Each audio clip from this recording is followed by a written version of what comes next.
Hello student, welcome to my another video. तो इस video में बात करेंगे क्वेश्चन नंबर 50 के बारे में, जो कि काफी इंपॉर्टेंट क्वेश्चन है और अभी तक जितने भी क्वेश्चन करे उससे थोड़ा डिफरेंट है, तो अच्छे से समझना। एंड कहीं भी डाउट आए तो आप कमेंट बॉक्स में लिख सकते हो, ठीक है।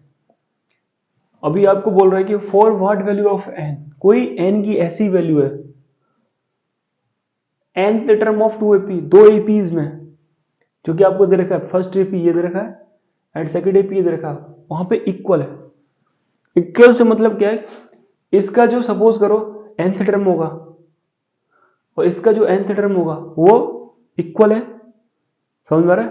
तो जब भी आप इनको सेपरेटली सॉल्व करोगे तो जब उसमें वैल्यू रखोगे आप, जैसे an निकाल के इसका भी कोई an निकालोगे, उन्हें आपस में कंपेयर करना है। कंपेयर करोगे तो n की वैल्यू फाइंड होगी। वो कैसे होगी समझ लीजिए। देखो सॉल्यूशन, सबसे पहले मैं क्या करता हूं, केस फर्स्ट से करता हूं, केस लेके करता हूं, ठीक है। केस फर्स्ट में क्या है, पहले मैं इस एपी को ले रहा हूं। तो एक एपी है मेरे पास 63, 65, 67 डेट डेट डेट, ठीक है। तो यहाँ पे मेरा ए इज इक्वल टू क्या हो गया 63 और डी मेरा कितना हो गया यहाँ पे 2। समझ में आ रहा है नहीं आ रहा है? अब इसके अकॉर्डिंग यदि मैं ए एन निकालूं तो a n is equal to क्या हो जाएगा, ए प्लस का N minus one into d, यही तो होगा। तो मेरा यहाँ पे ए क्या है 63 है प्लस एन माइनस वन और डी कितना है मेरा 2 है। तो उसे जब मैं सॉल्व करूंगा तो 63 प्लस का 2n माइनस का 2 हो गया, यानी कि 61 प्लस का 2n। ये मेरा फर्स्ट इक्वेशन हो गया, ठीक है। अब मैं केस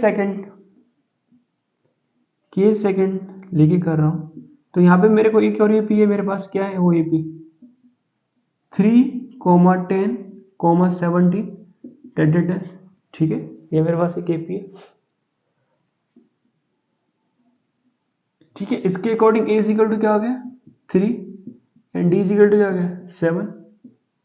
तो यहाँ पे मैं यदि एन निकालूं तो इसके लिए एन क्या हो जाएगा, वही formula A plus N minus one into D. तो ए कितना है मेरा 3 प्लस का N minus one into D क्या है 7। तो 3 प्लस का 7n माइनस का 7, इसको सोल्व करोगे तो क्या जाएगा 7n माइनस का 4। इक्वेशन सेकंड, क्योंकि क्वेश्चन में बोला था कि दोनों की जो nth टर्म वो क्या है सेम है तो इसके केस में मैंने nth टर्म निकाली, वो क्या निकली थी 61 प्लस के 2n। और इस एपी के केस में जो nth टर्म निकाली वो क्या थी 7n माइनस का 4। अब अकॉर्डिंग क्वेश्चन के दोनों की nth टर्म क्या है सेम है ना, तो यहां लिख लेंगे अकॉर्डिंग टू क्वेश्चन, ठीक है। क्या हो जाएगा 61 प्लस का 2n is equal to 7n minus का 4। अब इस 2n को इधर मूव करूंगा मैं, इस 4 को इधर मूव करूंगा तो क्या हो जाएगा 61 और ये प्लस का हो जाएगा 61 प्लस का 4 और इधर 7n माइनस का क्या हो जाएगा 2n। 61 और 4 कितना हो गया 65 एंड 7n में से 2n गया तो कितना बचेगा 5n। तो यहाँ n इज इक्वल टू कितना हो गया 13।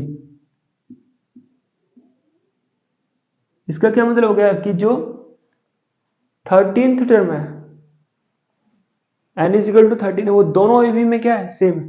समझ में आ रहा नहीं आ रहा? सो होप करो ये क्वेश्चन आपको अच्छे समझ में आ गया होगा। मिलते हैं नेक्स्ट वीडियो में क्वेश्चन